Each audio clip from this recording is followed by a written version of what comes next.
গাজায় ইসরায়েলি বর্বর হামলায় গত ২৪ ঘন্টায় নিহত হয়েছে আরও ৭২ জন।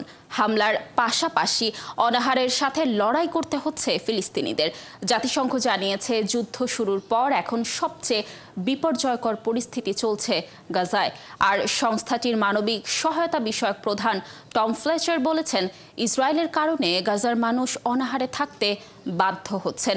এদিকে গাজা উপত্যকায় হামাস ও ইসরায়েলের মধ্যে একটি যুদ্ধবিরতি চুক্তির আলোচনা চূড়ান্ত পর্যায়ে রয়েছে বলে জানিয়েছেন মার্কিন প্রেসিডেন্ট ডোনাল্ড ট্রাম্প। শারমিন শ্রাবণীর প্রতিবেদন। যুদ্ধবিরতি নিয়ে চলমান আলোচনার মধ্যেও গাজায় ইসরায়েলের হত্যাযজ্ঞ চলছেই। গত ২৪ ঘন্টাতেও ইসরায়েলি হামলায় কেঁপে ওঠে গাজার বিভিন্ন এলাকা। শুক্রবার গাজার দেইর আল বালাহ, খান ইউনিস, রাফা এবং গাজা সিটিতে একযোগে হামলা চালায় ইসরায়েলি বাহিনী।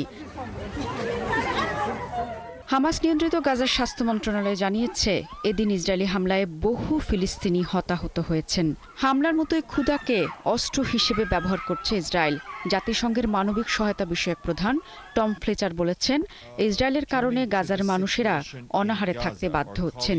এ বিষয়ে জাতিসংঘের মুখপাত্র স্টিফেন ডুজারিক জানান, যুদ্ধ শুরুর পর এই মুহূর্তে সবচেয়ে বিপর্যয়কর পরিস্থিতি চলছে সেখানে।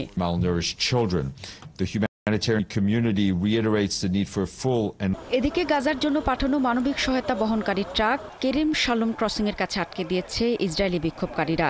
এতে যুদ্ধবিরতি ও সহায়তা পৌঁছানো আরও অনিশ্চিত হয়ে পড়েছে।